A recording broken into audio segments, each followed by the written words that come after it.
of the Triffids, when terror rained from the sky.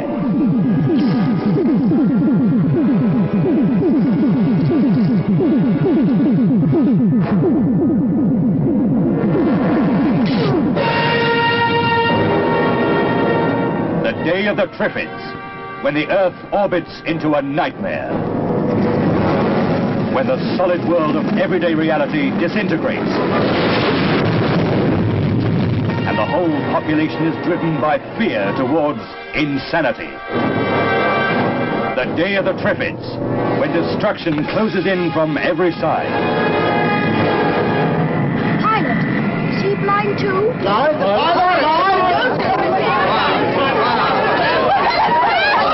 It's going to be starvation, fire, pestilence. Anyone caught in the middle of it doesn't stand a chance. I think we ought to get out of here and go on to Spain.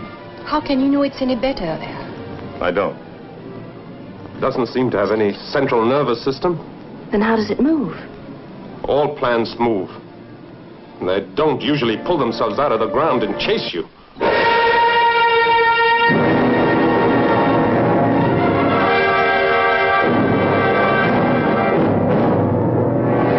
You have never been married? No. Why? Guess I've never been in one spot long enough to get caught.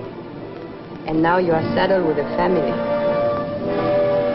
It might have its points. The day of the Triffids, when law and order are overwhelmed in an avalanche of terror.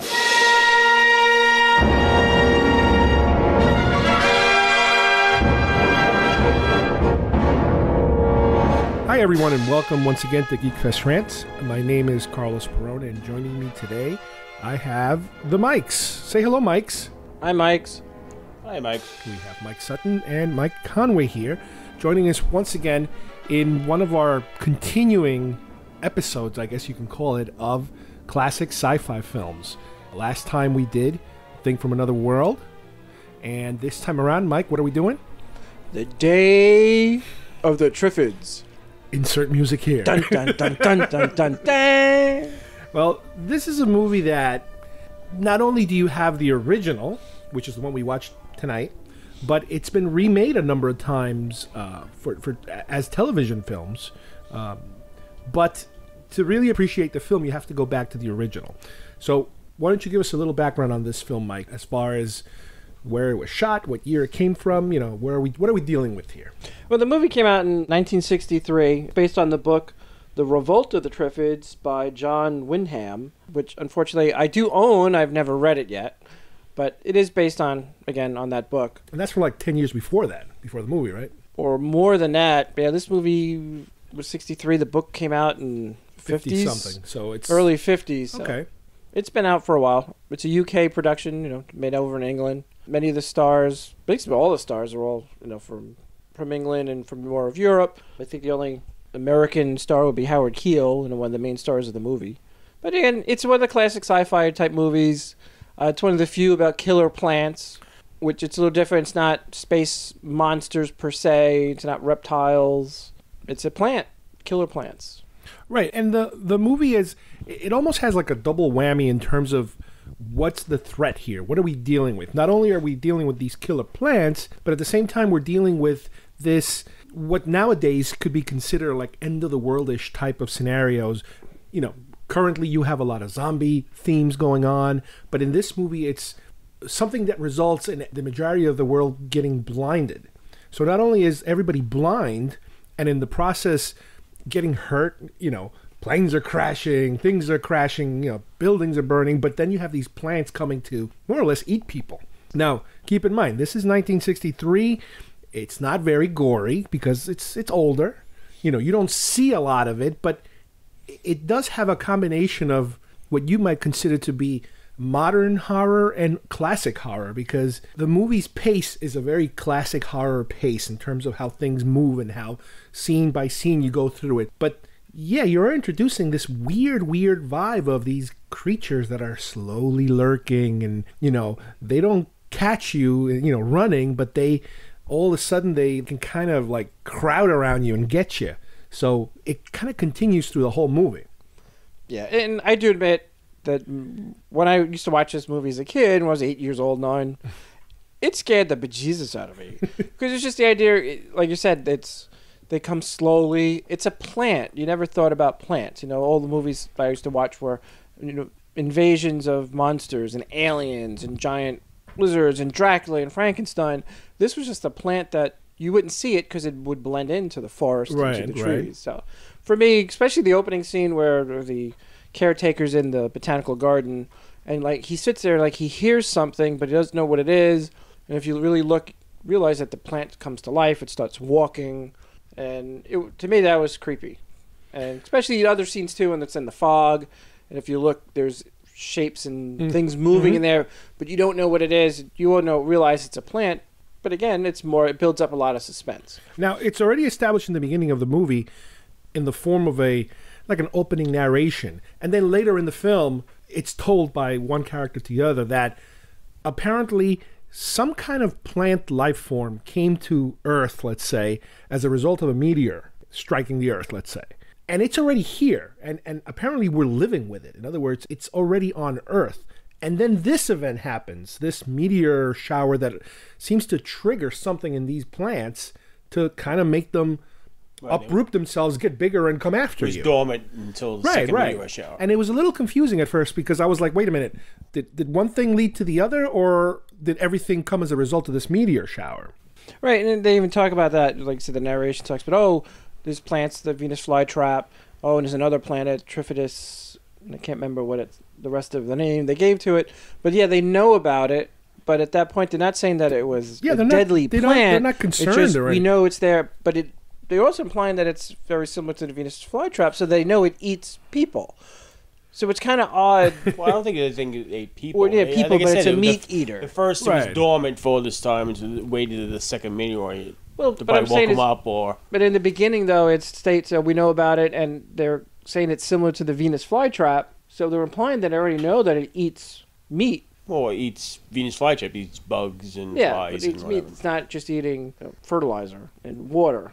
It needs other things to grow. Yeah, because most plants live on the waste. Yeah. Now, the basic progression of the story is the meteor shower happens. The people who happen not to witness it, visually witness it, are the people that end up keeping their sight. And the people that obviously go and see it, which is the majority of the world, they all get blinded automatically. Now, I'm assuming by the end of this movie, whoever's blind is going to still be blind. There is no reversing of this blindness, at least. No miracle cure once they all died off.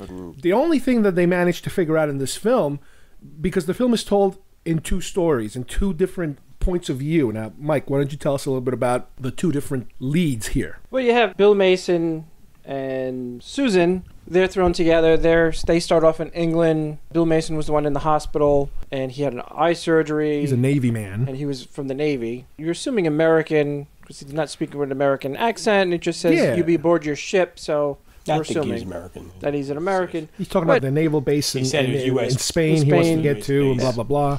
So, but they're thrown together, and it's how they survive. And then there's the other story about the doctor on the lighthouse. He's sitting there with his wife, and they're studying stingrays and the aquatic life that's out there. A dysfunctional couple from the 60s. The main marine biologist. Right. Yeah. So, that's the two stories, and you're right, they never actually meet. It's just two separate stories that runs through the whole film. Right. One of them's goal seems to be getting to a safe location, and by the end of the film, the Navy guy finally is able to bring his group of a little girl and a woman over to, I guess, a submarine or a ship or a boat or something where they're kind of hurting the rescue people, let's say. Or the survivors that can see. Right.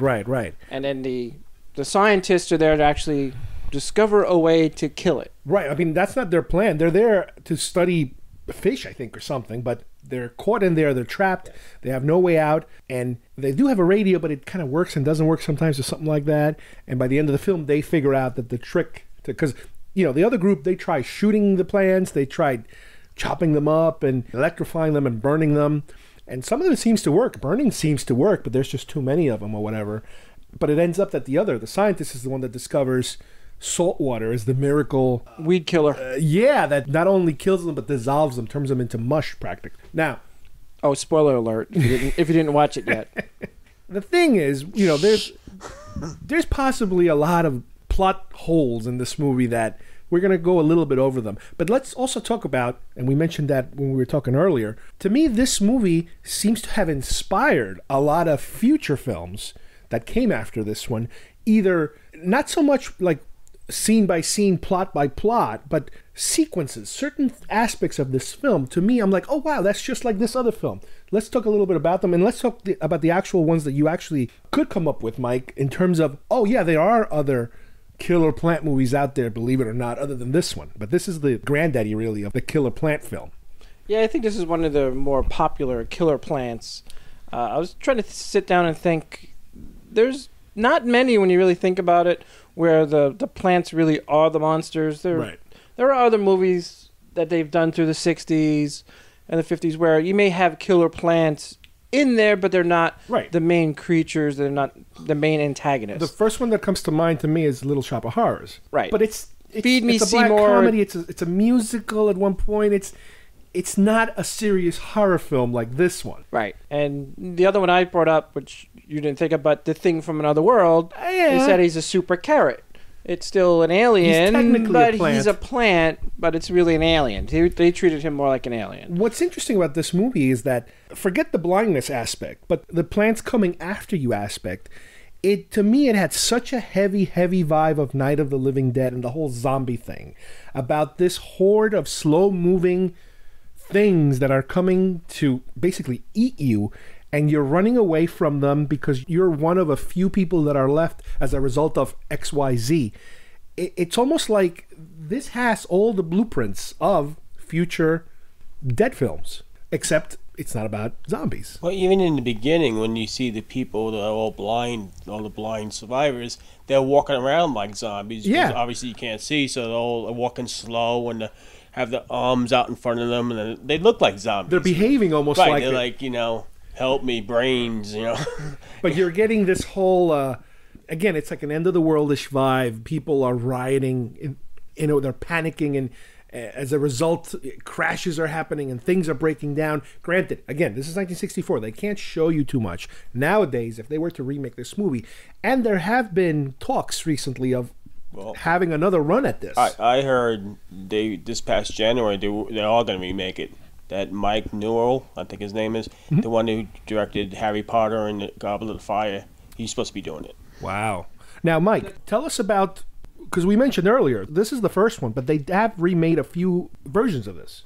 Yeah, in 1981, BBC America came out with a miniseries, starred John Tutine, I think, or Emma Ralphs. Nobody that's really well known. It was back in the 80s.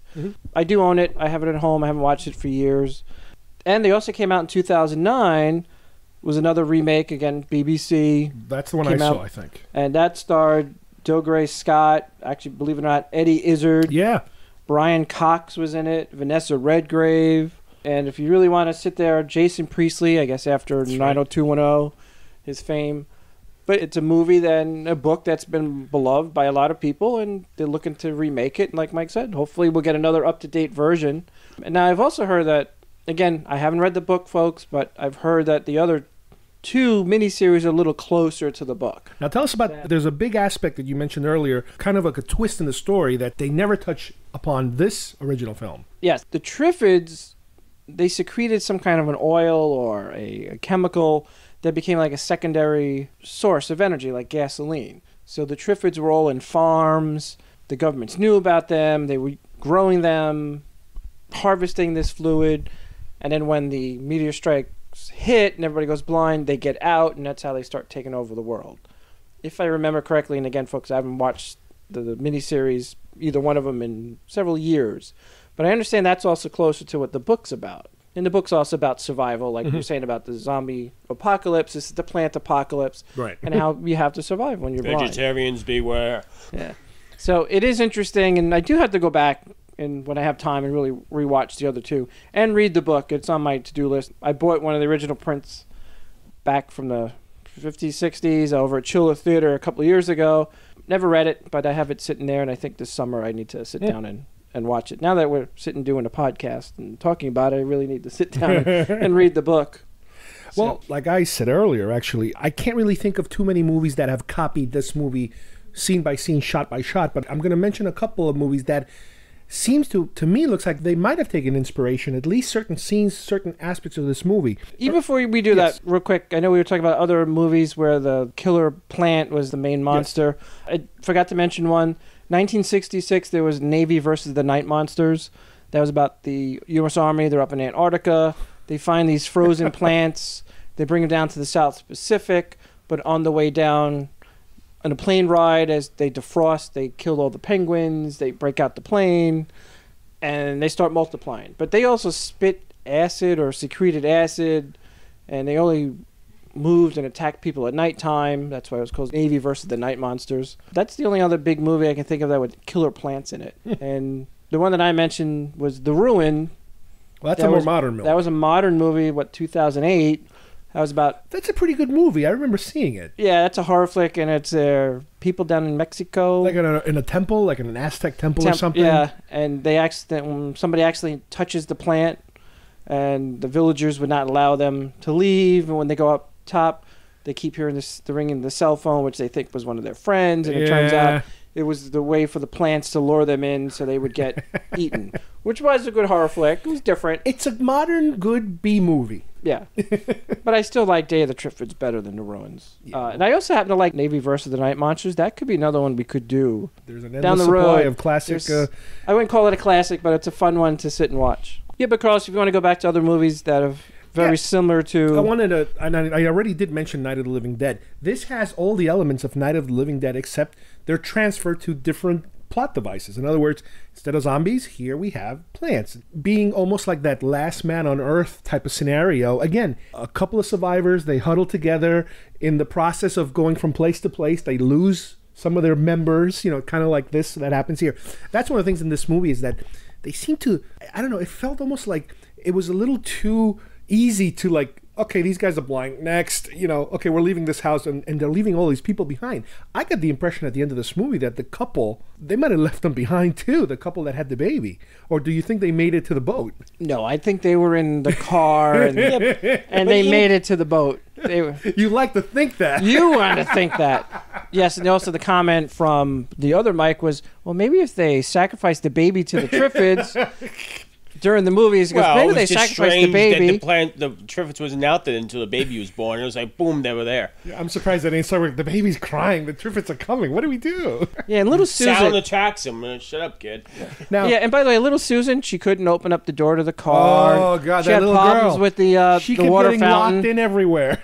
Kind of weird. I can't use a water fountain. I can't unlock a door. Not very mechanical.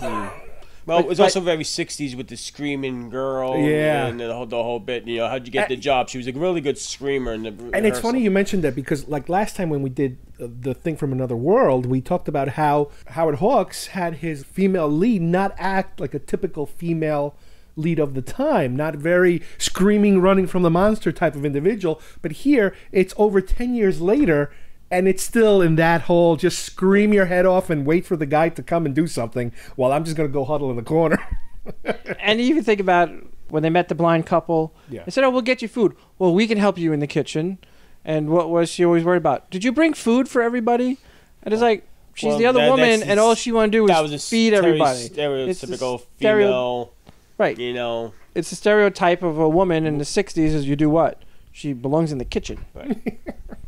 Yeah, but yet, like you said, back in the thing from Another World, in the 50s, you had a stronger character. You had a stronger character, but there was another woman in that film that was like, oh, I'll make coffee. Everybody, we're going to defend ourselves against the thing. I'll go make coffee. Yeah, but you also had a doctor. When the guy was hurt, one of the actors got attacked by things. This is my department. Let me take care of him. I'm a doctor. Yeah. So it's weird. But yeah, this one they fell back to the stereotype. Right, now getting back to this movie again, another movie that has an air of this is The Omega Man, which came out later, I guess, in the 70s.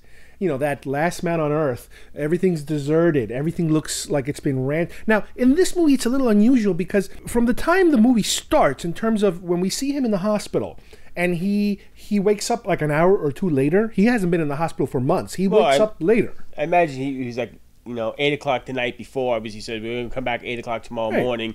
Take the bandage off, so they gave him a pill, so he probably slept for 12 hours, or 13, he woke up at 9 o'clock. So he just woke up a little later than he was supposed to. Right, they were supposed to wake up at 8 o'clock to remove the bandages. So but we mentioned this, I remember Mike was saying while we're watching it, he gets up, and the hospital is already completely deserted. he hears a noise here or there. He runs into a doctor. Okay, fine. And finally, he runs into somebody. But at first, he's walking through the streets and there's nobody around.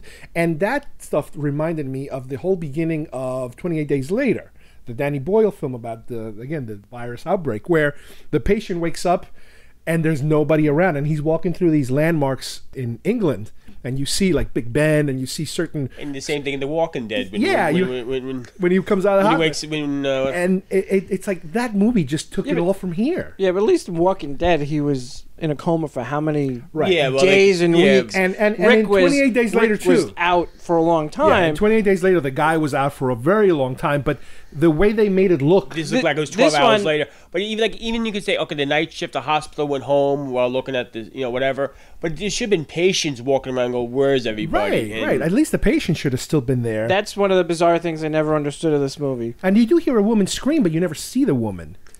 That's also 60s horror, you can't show everything. I guess you could just, plan it in your head. And even when Bill finally gets out of the hospital and he starts walking around London, England, the streets are deserted. It took him a long time to find. And it took him a while just to find one people. Village, and it was like, after a while, he does run into the people kind of walking around that train station. Right, until the train crashes and all the people fall off the train. There's a lot of people. Even before that, the people waiting at the train station, but to get there, he runs into almost nobody. Right. Now, it makes no sense. What's interesting about that train scene, not only the train scene, but the plane scene of the plane full of blind people, and they're going to crash, and they crash. If they make this movie today and they recreate that train scene and that plane scene, that will be really gnarly and it'd be like wow, that's going to be. Was that movie Fearless when they show the plane crash? Oh yeah, like this is they're going to make it really probably gory and traumatic. But all things considered, take the planets on the side. I think it was almost scarier, almost to have just to wake up and everybody's blind. Well, it's funny you mentioned that, because another movie that I'm going to say this reminds me of is a movie, I think maybe it's only like 4 or 5 years old. I think it was called Blindness. And it was about some kind of unexplained thing where everybody wakes up blind except for a few people, and how the people that are blind kind of take advantage of the people that are not to be their eyes, and they form these kind of like communities and gangs that go around hunting for sight people to be able to use them to fight each other and that sort of thing. I forget how that movie goes, but at the end I think everybody gets their sight back or something. But it was like half of this movie was in there. But that's an idea of scare, like you said, the train that the guy obviously couldn't see, the engineer couldn't see, so it crashed the train at the end into the station, or the plane, they ran out of gas because they were flying around all night and they ran out of gas and they crashed because there's no way they could land. But there's a little bit of a timing problem, I think, in this movie in terms of the train that crashes in the daytime after the guy's awake and running around. This blind incident took place. The train could have been like an overnight train. Right, but I'm saying the conductor in the middle of the night sees those lights or whatever, goes blind. Okay, everybody's blind. Okay. Wouldn't it make sense to just stop the train where you're at? That's one thing I was thinking of. Stop, get your foot off the pedal. Right, you figure that the engineer should just let go of the. Right, don't you just pull that little lever, pull that lever and the brake? Somebody would have said, it was the emergency brake on the side of the wall or something. Now the plane is screwed. There's nothing you can do with the plane. You can't just stop a plane. But the train, it's a little harder to believe. Well, how about the boat, the big ocean line cruiser? Oh yeah, we have everybody that's blind. If anybody can see, come up to the bridge. Never found out what happened to that boat. No, not really. I guess we didn't find that out. Now, another movie that partially reminds me of this movie is Night of the Comet, where, again, it's weird because we're dealing about a comet, meteors, comets. Ooh, interesting. That's just like here, except in this other movie, some people turn into dust. Well, if you're out there and exposed too long, Night of the Comet, everybody just turned into dust. Yeah, but wasn't there like some zombie thing in Night of the Comet? Like some creatures or something? If you were partially exposed, you turn into a weird zombie killing creature. Yeah. It was an odd one. But it's the same premise. If you were not exposed, you survived. And that starred Chakotay from Star Trek. Really? Yeah, that's true. Yeah, he was in that, yeah. Oh my God. Beltran. Yeah, and I can't think of Chakotay's real name. He's Robert Beltran. Okay. And the other two, I can't remember their names either. I haven't watched that movie for a while. Now, we mentioned before the way they resolve the movie is because they figure out that salt water is what actually will work in killing the plants. To me, the movie ends very quickly at the end. It's a little bit... I don't want to compare it to War of the Worlds, the original War of the Worlds, but War of the Worlds, I remember, gave me that feeling that all of a sudden at the last minute, all hope is lost, and it's like, oh, they can't breathe our air. Okay, we won. They can't breathe our air. They're all dead. Yeah, this movie is kind of like, okay, they dissolve in salt water, but you never really understand what happens. Are we to assume that that couple is able to transmit that to everybody, and everybody then grabs a hose and... Well, that was the other thing, too. Yeah, how did they get off the island? They said every 7 days a boat comes. There's no boats. And Tom and Karen are both there. The boat never showed. So, yeah, how did they get off? And like I said, the ending is rushed. They melt those plants, and then we cut to this quick montage of the original guy walking into like a church or something with a whole bunch of survivors. It's like, I think that's okay. That's what it is. We're saying because you had the two stories. You had Bill and Susan and Karen. They all made it because what was their whole point? They just wanted to survive and get to the government that was going to help them rescue them. Right. They weren't part of the They cure. made it to the submarine, and so their story is done. And the narration, the narrator from the beginning kind of comes back to the end, I think, a little bit. And explains that, this is how we did it and blah, blah, blah. But there's no details. And again, I think the scary story is this B story, which the scientist and his wife stuck on the island. As you said, they're stuck there. You know, they had the radio, but nobody's really using the radio because everybody's blind. They probably can't even get to the radio. Here's another one I just thought of. The fog. Remember the fog in the lighthouse? They're all coming for them at that lighthouse. That kind of reminded me of this, too. It's, like I said, a lot of people seem to have picked from this movie little bits and pieces. And you had said that, too, when we were watching it. We were in the car and the fog. And I said you see things moving because you don't know what's in the fog, so you don't know when they're going to come and jump out. Very similar to the fog. And even we were joking around saying the new Walking Dead that's coming on Sunday, it shows the Maggie and what was the other two characters are all standing in the fog back to back. Right. And you can hear walking and moaning, so they know they're going to get attacked. Speaking of fog-ish films, The Mist, where you have these creatures coming out of the fog. Again, this whole film is not centered about the fog and the creatures, but there were scenes where it's like, oh, look, what is it? Is it people? Is it England fog and whatever? Yes, the fog of London. Right. So overall, I would say, even though it's funny, what was the studio that put it out? The distributor for this DVD, Cheesy Films or something? Yeah, the copy we were watching is from Cheesy Films. Cheesy Films. I wouldn't consider this to be in the category of cheesy films. I would say it leans a little more towards classic sci-fi / horror, I guess you could call it. Would you? A little bit, yeah. It's not cheesy. I always hate the word cheesy. But again, you can tell they didn't take time to remaster it and stereo that's, sound. Yeah. Because you see the colors all washed and you can see the sounds a little bit off. Yeah, and Carlos hated the crackling. Oh, there's so much. It sounded like like an old LP playing in a scratchy record. Yeah, it's like it's a dirty, dirty copy. Yeah. It did have interesting extras, this particular DVD. It had, obviously, trailers for other movies of that era, which are... There were really bad trailers. There was a trailer for this film, which is a typical trailer of this film. And they also had an intermission video, which I guess... At this point, what were they, stopping the movie in the middle so people could go buy popcorn and use the bathroom? Double features. Or a double feature movie. Yeah, you're right. Because remember, these are drive-ins, 60s, 70s. So it was fun watching those little commercials that they were showing. But overall, I think, again, if anybody's trying to catch up on what classic sci-fi is all about, this is a perfect contender for that category. I agree, and this is one of my favorite movies. I've always watched, and again, everybody should know by now, I love a lot of the old the 50s movies, the B movies, and to me, this is another great one. And plus, the music, I know you like the music, too. I happen to like the music, yeah. It was done by Ron Goodwin, and I don't remember what else he's done. Monstrous Music did release some of the cues on CD. I do have it. It's pretty cool. They did about 6 or 7 cues in one of their CDs. But for me, still a favorite. Love to watch it over and over. Yeah, it's got some plot holes, but that's okay. To me, it's a fun movie. Like Mike said before, a lot of suspense. You can see the horror. It's a 60s type horror. But it's a fun movie. And obviously, people like it because in 81, you had the miniseries. In 2009, and now they're talking about another one. So, we hope to get more. I got one more for you. The beginning of the movie, you have the meteor storm in the greenhouse. Flash Gordon. Remember the beginning of Flash Gordon? Doctor, what's his face? They're in a greenhouse, and it's the meteors are coming down on the near the greenhouse, and it looks a little bit like this greenhouse. Dr. Zarkov? Yeah, with his assistant, who is the guy from Raiders of the Lost Ark, and it's Porkins.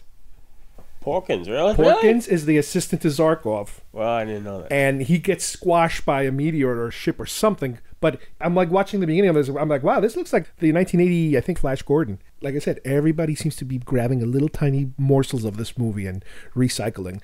How about you, Mike? You liked it?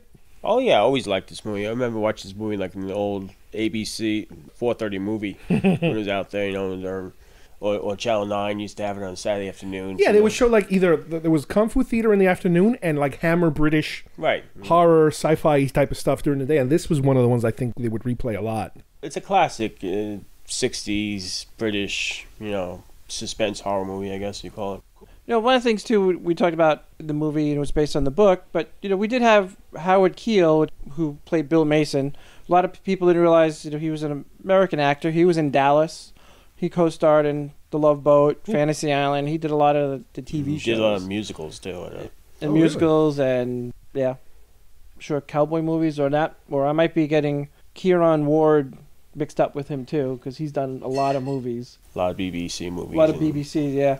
And actually, Karen Ward, she starred in A Crack in the World, and so did Kieran Ward. They actually teamed up again about 5 or 6 years later. I'm trying to remember what year it came out, but they did Day of the Triffids, and then I think Crack of the World came out, and they played two scientists as well trying to save the world. Another fun movie that we should watch could again. Could be a future one. Could be a future one. Some people may remember Susan was played by Janina Fey. She starred in The House of Dracula alongside Peter Cushing and Christopher Lee, an old 1958 Hammer movie. There we go, with the Hammer films. Again, she was a child. I don't remember which character she played, but she was there. And she's another one, if you go on IMDb, you'd be surprised that she's actually done a lot of other movies, but a lot of stuff in Europe and England that she's been on TV all the way up until the 70s and the 80s. So, that's something else to look at. There's other people out there. And just as a side note, I know there was a sequel to the book, what's called The Night of the Triffids, which came out a couple of years ago. I forgot who exactly wrote it. In my head, I can't think of it right now. But it came out like 2009, I think I read. So it's supposed to be a quasi-sequel. Yeah, I have to look for that. I mean, you told me that today after we were sitting down and going to watch it, and I don't remember that movie or that sequel book, whatever it is. His last name was Simon, I believe. I can't remember his first name. We're going to have to track that one down. Great. Now I'm going to have another book to read. No, another book you're not going to read. Or another book I'm not going to read, and now I'm going to have to rewatch the other Day of the Triffids movies and the miniseries. You're going to finally read. Or, sorry, The Revolt of the Triffids, even though it's still called Day of the Triffids. That's right. But again, what would you, Carlos, about you real quick? Did you like it? Bad? Good? Again, I would throw it more in the category of classic sci-fi. Like I said before, to me, watching it, I keep thinking of all these more modern films that took from this film, that seem to have taken from this film. I don't know if they did or not. I don't know if they were inspired by something else, and then something else led to this at some point. But it's entertaining. It's sci-fi-ish, but it's more horror, I think. It falls more on the horror genre. So I enjoyed it. I think it's pretty good. Obviously, this was based on a British book and a British made. Mostly, obviously, it was a British company that made it. Compared to American horror movies of its time, do you see any major differences, or is it more suspenseful, you think, than American made? Because I see American horror movies at the time of the 50s and 60s were always militaristic, more militaristic. It seems like English horror movies are more scientific, in my opinion. It was always a scientist trying to... It's possible. Not the mad scientist, but the scientist always trying to, okay, dear, we're going to figure this out, and we're going to save the world by thinking.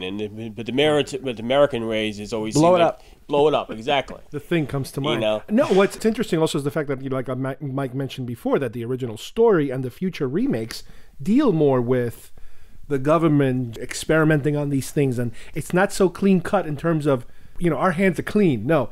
In the original story and in these remakes, it's almost like, well, we started trying to get something out of them, and now our creation bit us in the butt. It's the old Frankenstein theory, our creation comes back to harm us at the end. For the good of all mankind, what's going to wind up destroying. Right. Here, it's more like we had nothing to do with this. This wasn't our fault. Blame the other guy. It was the meteors. So what we learned, don't look up during a storm. Yes, the next meteor shower, don't look at it. You figure that's what everybody wants to do. And I don't think is there any catchphrase? And the last movie we did, there was a catchphrase at the end, the famous words. This one doesn't seem to have any... Well, yeah, the thing from Another World was keep watching the skies. Right, that was For this, there was no catchphrase. Maybe it's because it wasn't an American film. If it was an American film, we would have had a catchphrase. But it's funny, like in the beginning, with the radio guy kept saying, "What's a wonderful meteor story." Now everybody go out and look at it. So he's like urging everyone on, and once in a lifetime. Once in a lifetime, gotta look at it. It's in the newspapers and everything else, and the billboards on the side. So I guess we're advertising on it. So like I made it 90% of the world's blind right now. But that's the thing, because it's the '60s. Because obviously you don't want to turn this into an R-rated film. Back then, I don't know if they were R-rated films, but in theory, there's like millions and millions of dead people in this world now because they don't have a cure, and most likely these people either got attacked by these plants or hurt in natural disasters or fires or all kinds of plane crashes, car crashes. All kinds of weird events.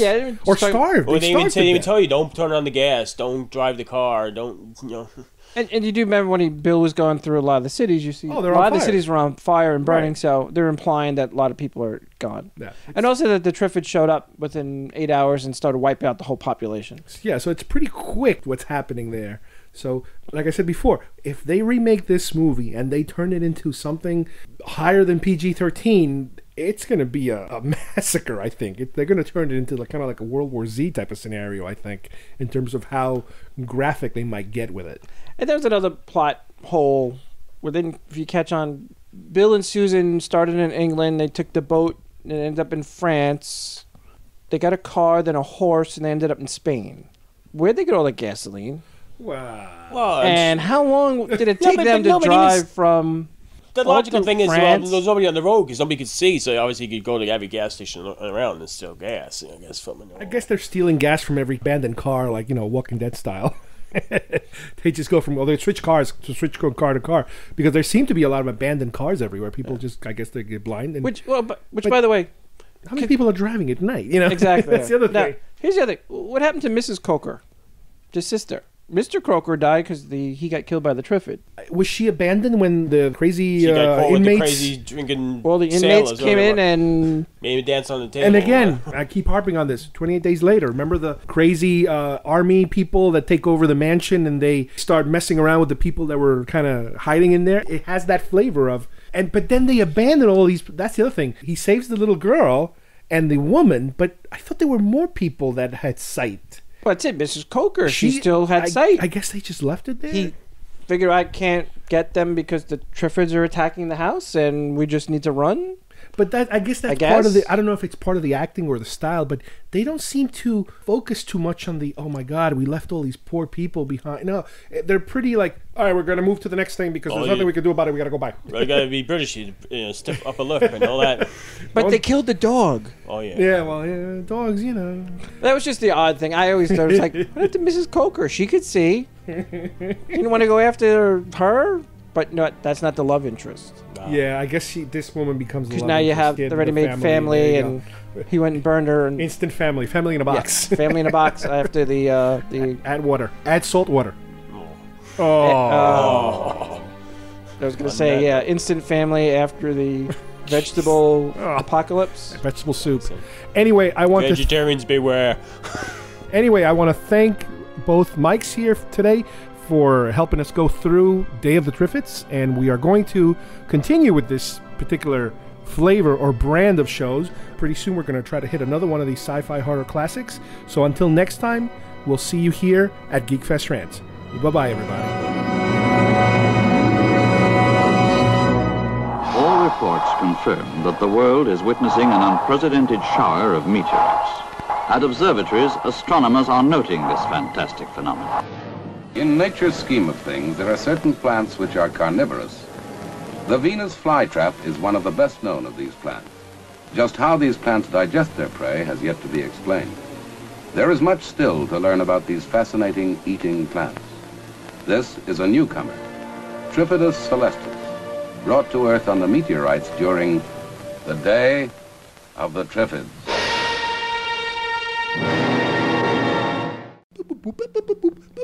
Stop.